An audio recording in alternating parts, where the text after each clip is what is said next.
Hi, my name is Tanya and welcome to my small backyard vegetable garden here in central Victoria. If you have been around here for a while, you may remember this pumpkin. It rolled off the top of my pumpkin arch many months ago and it sat underneath the bean arch on a terracotta pot for many weeks. This is the first pumpkin I'm cutting into and I have been quite nervous about cutting into this one, but it looks absolutely beautiful. I'm so happy. At the time when it rolled off, I nearly threw it in the compost bin thinking it wouldn't mature. So I'm really happy that I just left it sitting on the pot and I have this beautiful pumpkin, wrinkled butternut. I am just going to scrape the seeds out and I'm going to turn them upside down on a baking dish and roast them whole.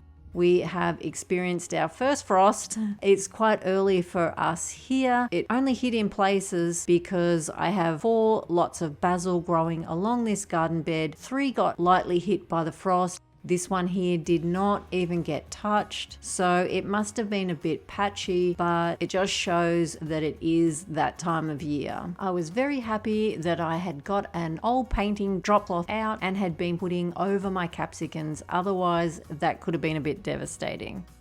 Finally, just about got the 3rd garden bed full. I can't believe how big it is. They look so big when they have nothing in them. I can't wait to get this planted up and full of beautiful vegetables. And following on with my tradition of putting vegetables into cake, I made pumpkin cake. I made chocolate zucchini cake and chocolate sweet potato brownie. This has no chocolate in it, but it was very nice. Here is the recipe if you would like to make it.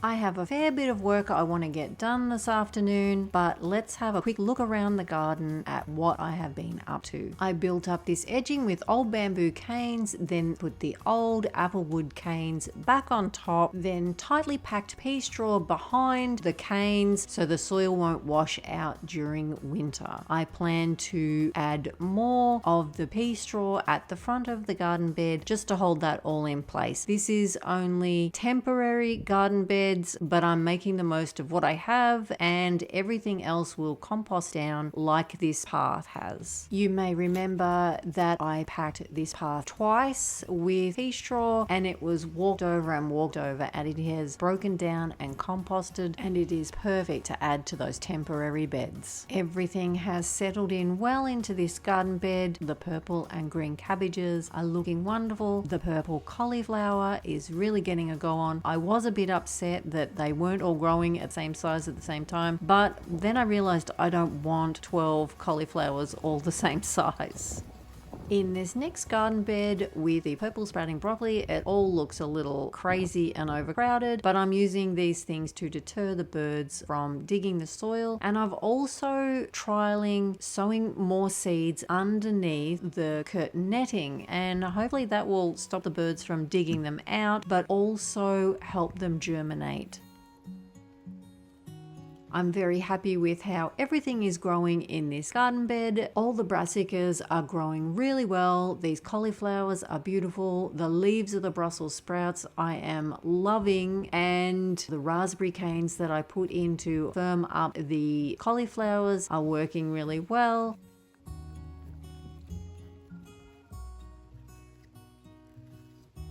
And the beetroot mix is so thick.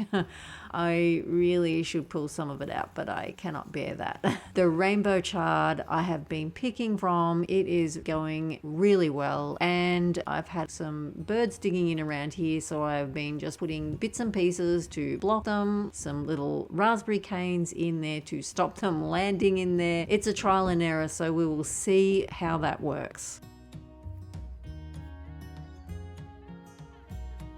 You may remember that this little path along here, it used to be covered in the pumpkin vines, and it had a trellis and also tomatoes, and I had a whole line of basil planted along there. It does look completely different now, but I think I'll be using all that soil as topsoil for the 4th garden bed. I'm going to be direct sowing some lettuces in all my copper pots. I still have basil in one of them, and I'll be waiting for that to finish so I can plant it up also.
After planting out the seed snail peas on this front garden bed, I decided that I would put in a bit of brick edging just so I could contain the plants and the birds wouldn't dig them right down into the path. After doing that, I sort of, extended the bed, which is kind of common when it comes to gardening, because why wouldn't you want more growing space? Less path, more growing space. I'm always choosing the growing space. Anyway, what I then needed to do was find some topsoil just to build up that area, and then I could add the manures and the compost on top of that, just to build it up so I could plant into it.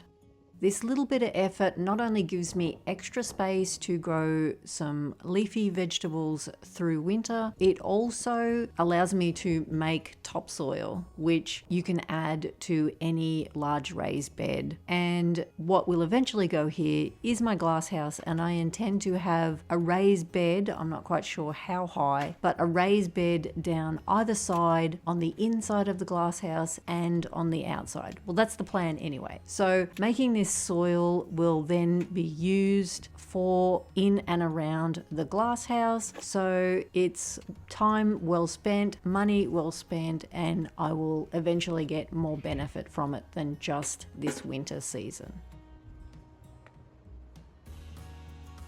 The straw in this path has composted down so beautifully. I'm adding that straight into the garden bed on top of the topsoil, and it just peels off very easy, and I will later on add more fresh pea straw to the path and get that composting down again. The other path over the other side, like I said earlier, I will be using that as some of the topsoil for the 4th garden bed, which I hope to be able to find some time to work on that soon. What is interesting is that after filling the 3rd garden bed, I got a soil thermometer and it is sitting at 20 degrees because of the layers of composting material that are inside it and already breaking down and making heat. So I'm very keen to get some plants in while there's that much heat in the bed and growing, seeing our nights are a lot cooler than what they have been. It'll be interesting just to see how fast things grow. Meanwhile, just adding some cow manure to this bed, I'm feeding it up with some dynamic lifter, some blood and bone, and I will add straw once I have planted out. Not to forget some mushroom compost. I bought a load of this so that I could add it to the raised beds.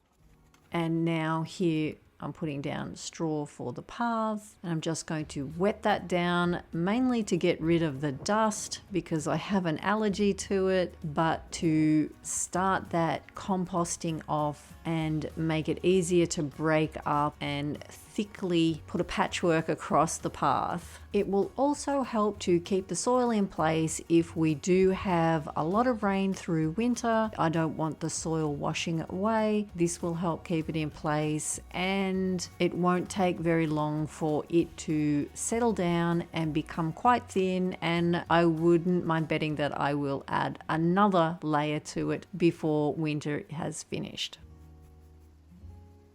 The land falls away to a 45-degree angle off each garden bed. It might be hard to see on the videos, but there is some crazy angles, which is why one corner of each garden bed is dug in more than the other corners.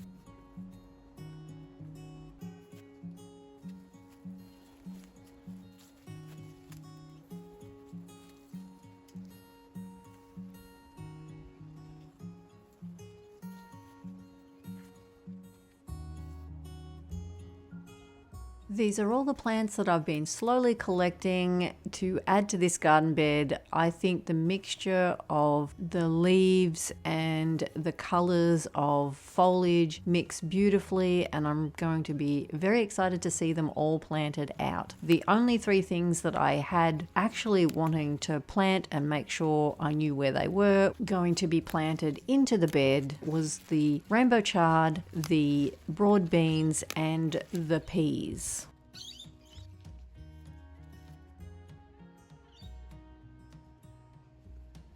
And everything else was going to be just planted in around there, no real plan, just put them in. There was those three things I knew where I wanted them to go, and everything else will just be jostled around and fitting in.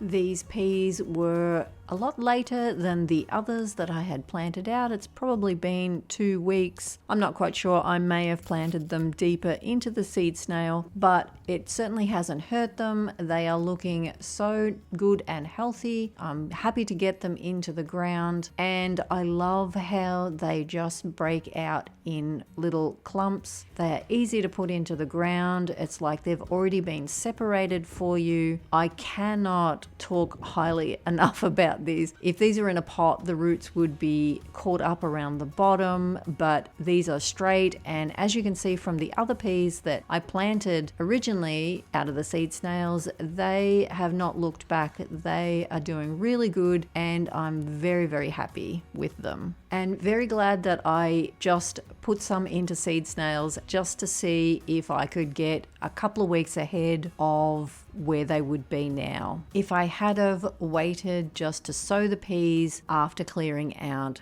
the pumpkin vines.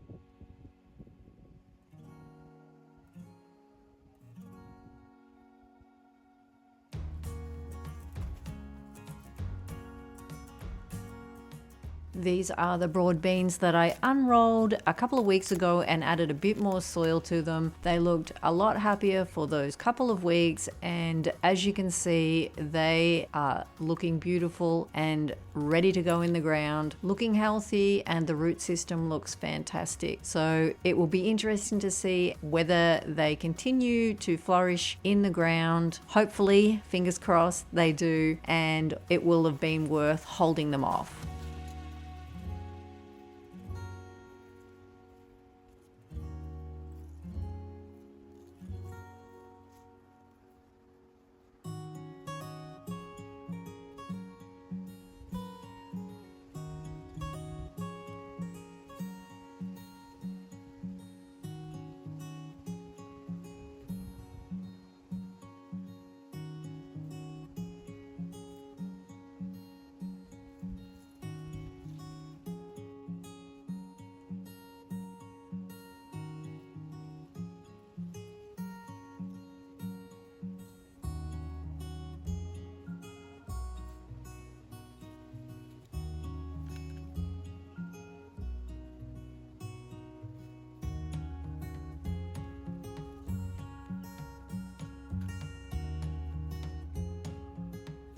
This roll of rainbow chard also had soil added to it, and they are looking very ready to go into the ground. I was hoping that they would be big enough, and I think they are pretty much the perfect size for going in. They are unrolling a lot easier this time because they have that bit extra soil in between the rolls. The colors are just so beautiful. It is what gives me so much joy in growing rainbow chard. These colors, I cannot get enough of them.